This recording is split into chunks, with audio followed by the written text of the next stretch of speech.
Cinema பாணியில் அடுத்தடுத்து கொலைகள் செய்த அக்னி பிரதர்ஸ். நண்பனுக்காக அடுத்தடுத்த சம்பவங்களை செய்தது எப்படி? யார் இந்த அக்னி பிரதர்ஸ்? அவங்களோட பின்னணியை டீட்டெயிலா இந்த வீடியோல பார்க்கலாம் வாங்க. கொஞ்ச நாளைக்கு முன்னாடி நம்ம சுல்லாநகிலினை பற்றி ஒரு வீடியோ போட்டிருந்தோம். அந்த வீடியோவில் நிறைய பேர் அக்னி பிரதர்ஸை பற்றி வீடியோ போடுங்க அப்படின்னு சொல்லிட்டு கேட்டிருந்தீங்க. அதுக்காக தான் இந்த வீடியோவை நம்ம மேக் பண்ணியிருக்கோம். டிஸ்க்ளைமர் என்னன்னா, ரவுடிகளையோ அல்லது ரவுடிசத்தையோ ப்ரொமோட் பண்ணுறதுக்காக இந்த வீடியோவை நம்ம மேக் பண்ணுறது கிடையாது. ரவுடிகள் தங்களோட வாழ்க்கையில் எப்படி தடம் மாறி போகியிருக்காங்க, அந்த மாதிரியான சுச்சுவேஷன்ஸ் வரும்போது நம்ம எப்படி ஹேண்டில் பண்ணணும் அப்படின்றத ஒரு விழிப்புணர்வு பதிவுக்காக தான் இந்த வீடியோவை நம்ம மேக் பண்ணுறோம். அந்த கண்ணோட்டத்தில் இந்த வீடியோவை தயவு செஞ்சு எல்லாரும் பாருங்க. இப்போ நம்ம வீடியோக்குள்ள போகலாம். 2024 ஆகஸ்ட் மாதம் 8ஆம் தேதி திருப்பூர் மாவட்டம் பல்லடத்தில் ஒரு பரபரப்பு சம்பவம் நடக்குது. என்னன்னா, காலையில் ஒரு 8 மணி இருக்கும். மக்கள்லாம் தங்களோட வேலையை அன்றைக்கி தான் அப்போ தொடங்குறாங்க. ரோடே பார்த்தோன்னா ஒரு பரபரப்பாக இயங்கிட்டு இருக்கு. அந்த ரோட்டில் பார்த்தீங்கன்னா திடீர்னு ஒருத்தர் ஓட்டுறாரு. அவரை ஒரு கும்பல் ஃபாலோ பண்ணி அவரை கொலை பண்ணுறதுக்காக ஆயுதங்களோட பின்தொடர்ந்து போகிறாங்க. அவரும் தப்பிச்சு போகிறதுக்காக கீழெல்லாம் விழுந்து ஓடுறாரு. கடைசியாக ஒரு காலி இடத்துல போயிட்டு அவர் தவறி விழுறாரு. அந்த இடத்துலயே பார்த்தோன்னா அந்த கும்பல் அவரை சம்பவம் பண்ணுறாங்க. தலை சிதைக்கப்பட்டு அந்த நபர் கொல்லப்படுறாரு. உடனே போலீஸ்க்கு தகவல் போது சம்பவ இடத்துக்கு போன போலீசார் முதற்கட்ட விசாரணையை முன்னெடுத்தாங்க. அதுல ஒரு பரபரப்பான தகவல் கிடைச்சிது. என்ன அப்படின்னு சொல்லிட்டு பார்த்தோம்னா, அந்த சம்பவத்தை செஞ்சது வேற யாரும் கிடையாது, அக்னி பிரதர்ஸ் தான். அப்போ இந்த தகவல் வெளியே நியூஸ்ல எல்லாமே வந்ததுக்கு உடனே பார்த்தோம்னா ஒரு பரபரப்பான ஒரு சுச்சுவேஷன் கிரியேட் ஆச்சு. ஏன் அப்படின்னா, அவங்க இதுக்கு முன்னாடி பல சம்பவங்கள் பண்ணியிருக்காங்க. அதோட நீட்சியா 4வது கொலையா ஒரு சம்பவம் பல்லடத்துல பண்ணாங்க. இந்த விஷயம் பார்த்தீங்கன்னா அந்த சமயத்தில் ஒரு பெரிய டாக்கா கிரியேட் ஆச்சு. கொலை செய்யப்பட்ட நபர் யார் அப்படி சொல்லிட்டு பார்த்தீங்கன்னா, அவரோட பேர் வினோத் கண்ணன். சிவகங்கை மாவட்டத்தை சேர்ந்தவர். அக்னிராஜ் கொலை வழக்கில் தொடர்புடைய நபர். அக்னி பிரதர்ஸை பற்றி நம்ம தெரிஞ்சுக்கணும் அப்படின்னா, முதல்ல நம்ம அக்னிராஜ் பற்றி தெரிஞ்சுக்க வேண்டியது ரொம்ப அவசியம். சிவகங்கை மாவட்டம் ஆவரங்காடு பகுதியை சேர்ந்தவர் தான் இந்த அக்னிராஜ். ரொம்ப சின்ன வயசு தான் அவருக்கு. ஒரு 20 வயசு இருக்கும்போதே அவர் கொலை செய்யப்பட்டார். அப்போ அவர் ஒரு லா காலேஜ் ஸ்டூடெண்ட்டு. இந்த சம்பவம் எப்போ நடக்குது அப்படின்னு பார்த்தோம்னா 2021 நடக்குது. அது ஏன் நடக்குது அப்படின்னு சொல்லிட்டு நம்ம பார்த்தோம்னா, மைனர் மணி அப்படின்றவர் ஒருத்தர் இருக்காரு. அவர் பார்த்தோம்னா 2019 கொலை செய்யப்பட்டார். அவர் மைனர் மணி குற்ற சம்பவ பின்னணி கொண்ட ஒரு நபர் அப்படின்னு சொல்லப்படுது. அவரோட கொலை வழக்கில் அக்னிராஜ் கைது செய்யப்பட்டு ரிமாண்ட் செய்யப்பட்டார். 2021 அவர் வெளியே வந்த ஒரு சில மாசத்திலேயே பார்த்தோம்னா அவர் கொலை செய்யப்படுறாரு. அதாவது போலீஸ் தரப்புல என்ன சொல்றாங்க அப்படின்னு சொல்லிட்டு பார்த்தீங்கன்னா, மைனர் மணி கொலை வழக்குல அக்னிராஜுக்கு தொடர்பு இருக்கு அப்படின்ற மாதிரி சொல்றாங்க. அதே சமயத்துல அக்னிராஜ் ஆதரவாளர்கள் என்ன சொல்றாங்கன்னா, மைனர் மணிக்கும் அக்னிராஜுக்கும் சம்மந்தமே கிடையாது. போலீஸ் புட்டப் கேஸ்னால தான் அக்னிராஜை இந்த வழக்கில் சிக்க வச்சுட்டாங்க அப்படின்றத மாதிரி சொல்கிறாங்க. இது ஒரு கிரே சப்ஜெக்டாக தான் இருக்குது. அதுக்குள்ளே நம்ம டீட்டெயிலாக போக தேவையில்ல. ஆனால் என்ன விஷயம்னா, மைனர் மணி வழக்கில் இவர் சேர்க்கப்பட்டதால தான் இவர் 2021 கொலை செய்யப்பட்டார். இவங்களோட ஆதரவாளர்கள் எந்த தப்புமே அக்னிராஜ் பண்ணலை. அவன் ஒரு நல்ல பையன். அவனுக்கு ஒரு கெட்ட பழக்கம் கூட பெரிய அளவில் எதுவுமே கிடையாது.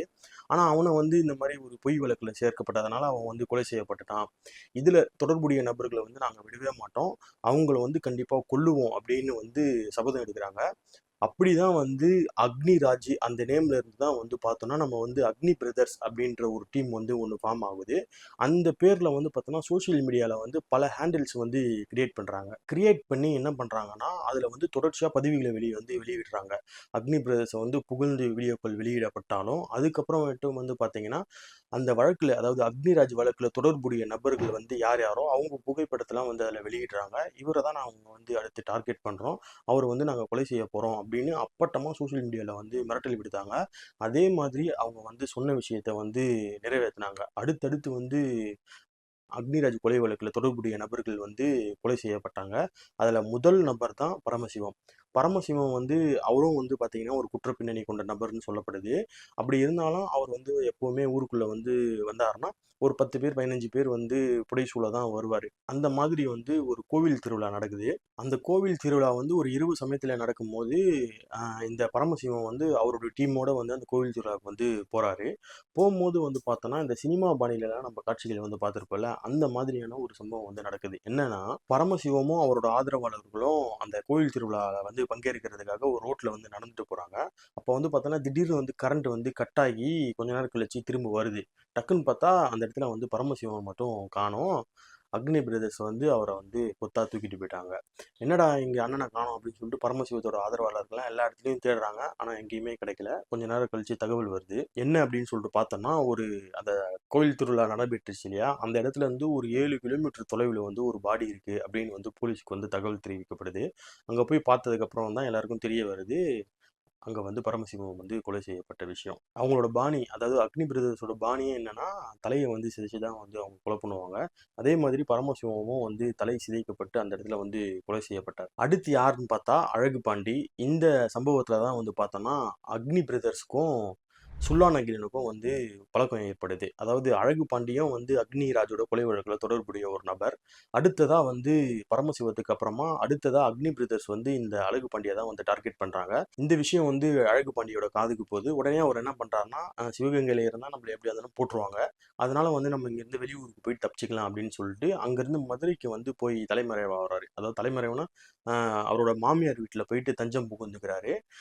அவர் வந்து போறது அந்த ஆக்டிவிட்டீஸ்லாம் எதுவுமே கிடையாது. வீட்டுக்குள்ளேயே தான் இருப்பாரு. வெளிய வந்து பூட்டு போட்டிருக்கும். சாப்பாடு இந்த மாதிரியான விஷயங்கள்லாம் அவங்க வீட்லயே வந்து பார்த்துட்டு இருந்தாங்க. இந்த விஷயம் வந்து அக்னி பிரதர்ஸ்க்கு வந்து தெரிய வந்துடுச்சு. உடனே வந்து மதுரையிலேயே வச்சு அவர் வீட்லயே வச்சு போடணும் அப்படின்னு சொல்லிட்டு பிளான் பண்றாங்க. அப்படி ஒரு டீம் வந்து சிவகங்கையிலேருந்து மதுரைக்கு வந்துச்சு. அப்பதான் வந்து பார்த்தோன்னா, சுல்லா நகிரனும் அக்னி பிரதர்ஸ் டீமோட அசோசியேட் ஆகி இந்த அழகு பாண்டிய வந்து சம்பவம் வந்து பண்றாரு. என்னன்னா, ஒரு மதிய வேலை இருக்கும். அழகு பாண்டி வந்து வீட்ல வந்து இருக்காரு. அவங்க ஃபேமிலியோட இருக்காரு. இவங்க வந்து என்ன பண்றாங்கன்னா, இதுவுமே ஒரு சினிமா காட்சி மாதிரி தான் இருக்கும். வீட்ட வந்து மேல வந்து அந்த ஓட்ட பிரிச்சுட்டு உள்ள இறங்கி, குடும்பத்தினர் கண் முன்னாடியே வந்து பார்த்தோன்னா, அந்த அழகு பாண்டி வந்து வீட்லயே வச்சு சம்பவம் பண்றாங்க. சம்பவம் பண்ணிட்டு அங்கருந்து வந்து அப்ஸ்கண்ட் ஆயிட்டாங்க. இது வந்து பார்த்தோன்னா 2வது சம்பவம். முதல் சம்பவம் வந்து யாருன்னு பார்த்தோன்னா, பரமசிவம். 2வது வந்து பார்த்தோன்னா, அழகு பாண்டி. இந்த 2 சம்பவமே வந்து பரபரப்பா பேசப்பட்டுச்சு. ஏன் அப்டின்னா, இந்த 2 சம்பவம் பத்தியுமே அவங்க வந்து சோசியல் மீடியால வந்து தொடர்ச்சியா பதிவுகள வந்து வெளியிட்டிருந்தாங்க. 2 பேர கொலை பண்ணதுக்கு அப்புறமும் அக்னி பிரதர்ஸோட கோவம் கொஞ்சம் கூட குறையவே இல்ல. அதுக்கப்புறமா அவங்க வந்து 3வதா ஒரு நபர வந்து டார்கெட் பண்றாங்க. அவர் தான் வந்து ஆகாஷ். ஆகாஷ் வந்து பார்த்தோன்னா, ரொம்ப சின்ன பையன் தான் அவரு. ஆனா அவரும் வந்து அக்னிராஜ் கொலை வழக்குல தொடர்புடைய நபர் அப்படின்றதுனால வந்து 3வதா வந்து அவரையுமே வந்து பக்காவா ஸ்கெட்ச் போட்டு பிளான் பண்ணி அவரையுமே வந்து கொலை பண்றாங்க. 2021ல அக்னிராஜ் வந்து கொலை செய்யப்பட்டாரு. அடுத்தடுத்த ஆண்டுகள் வந்து பார்த்தோம்னா, தொடர்ச்சியா கொலைகள் நடக்குது. 3 கொலைகள் நடக்குது. 4வதா கொலை தான் வந்து நம்ம முன்னாடியே முதல்ல பேசின அந்த திருப்பூர்ல நடந்த அந்த சம்பவம். அது வந்து வினோத் கண்ணன் வந்து 4வதா வந்து கொலை செய்யப்பட்டாரு. மொத்தம் வந்து பார்த்தீங்கன்னா, 4 பேர் தொடர்ச்சியா வந்து கொலை செய்யப்பட்டுட்டே இருந்தாங்க. அதுக்கப்புறமா போலீஸ்க்கு வந்து ஒரு கட்டத்துல வந்து உஷாராயிட்டாங்க. இவங்க என்ன தொடர்ச்சியா வந்து இந்த மாதிரியான ஒரு பயங்கரமான சம்பவத்துல வந்து ஈடுபட்டுட்டு இருக்காங்க. இதுக்கு வந்து முற்றுப்புள்ளி வைக்கணும் அப்படின்ற ஒரு முடிவெடுத்து, அக்னி பிரதர்ஸோட ஆதரவாளர்கள் எல்லாரையுமே வந்து அடுத்தடுத்து வந்து கைது செய்யப்பட்டாங்க. அதே மாதிரி அக்னி ராஜ் வழக்குல தொடர்புடைய நபர்களையுமே வந்து உளவுத்துறை வந்து ஃபாலோ பண்ணாங்க. அவங்க என்ன மாதிரியான ஆக்டிவிட்டீஸ்ல வந்து ஈடுபடுறாங்க அப்படின்னு சொல்லிட்டு ஃபாலோ பண்ணாங்க. அதே மாதிரி தான் வந்து அக்னி பிரதர்ஸையும் வந்து ஃபாலோ பண்ணாங்க. அக்னி பிரதர்ஸ்க்குன்னு ஒரு தனி ஸ்டைல் இருக்கு. என்னன்னா, அவங்க வந்து தொடர்ச்சியா வந்து பார்த்தோன்னா, சோசியல் மீடியா மூலியமா தான் வந்து தமிழ்நாடு முழுவதுமே ஃபேமஸ் ஆனாங்க. இந்த மாதிரியான பழிவாங்கல் சம்பவங்கள் தமிழ்நாட்டுல வந்து புதுசான்னு கேட்டீங்கன்னா கிடையவே கிடையாது. பயங்கரமான பழிவாங்கல் சம்பவம்லாம் நடந்திருக்கு. ஆனா, அக்னி பிரதர்ஸ் வந்து தமிழ்நாடு அளவுல பெரிய அளவுல ஃபேமஸ் ஆனதுக்கு காரணம், அவங்க வந்து சோசியல் மீடியால வந்து வீடியோ போட்டது தான். சும்மா சாதாரணமாலாம் அவங்க வீடியோ போட மாட்டாங்க. பயங்கரமா எடிட் பண்ணி பின்னணியில பாடல்கள்லாம் வந்து பார்த்தீங்கன்னா, பயங்கரமா இருக்கும் அத பார்க்கும்போதே. அத பார்த்து வந்து என்னன்னா, அத பார்த்து சவுத்ல இருக்க இளைஞர்கள் பல பேர் வந்து தவறான பாதைக்கு வந்து போற ஒரு சிச்சுவேஷன் இருக்கு. அத தான் வந்து தயவு செஞ்சு காவல்துறை வந்து அதில ஃபோக்கஸ் பண்ணி, இந்த மாதிரியான வீடியோக்கள் போடுறத வந்து தடுக்கணும். அதே மாதிரி அக்னி பிரதர்ஸும் சரி, அக்னி பிரதர்ஸ் ஆப்போனண்ட்டில் இருக்காங்க இல்லையா, இன்னும் நிறைய பேர் வந்து இருக்காங்க.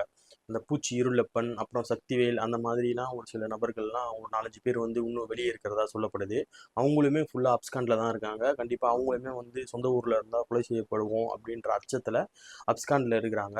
அவங்களையுமே வந்து உளவுத்துறை ஃபாலோ பண்ணணும். அதே மாதிரி அக்னி பிரதர்ஸில் இருக்கிறவங்க ஃபாலோ பண்ணி சோஷியல் மீடியாவில் இந்த மாதிரியான வீடியோக்கள்லாம் வராமல் பாதுகாத்து சட்ட ஒழுங்கு பிரச்சனையை வந்து காவல்துறையை வந்து பாதுகாக்கணும் அப்படின்றத சொல்லி இந்த வீடியோவை வந்து முடிக்கிறேன். இதே மாதிரி வேற ஏதாவது வீடியோ உங்களுக்கு வேணும் அப்படின்னா கமெண்ட்ல சொல்லுங்க. நம்ம வந்து அதையும் பற்றியும் ஒரு நாள் பேசலாம் கண்டிப்பாக.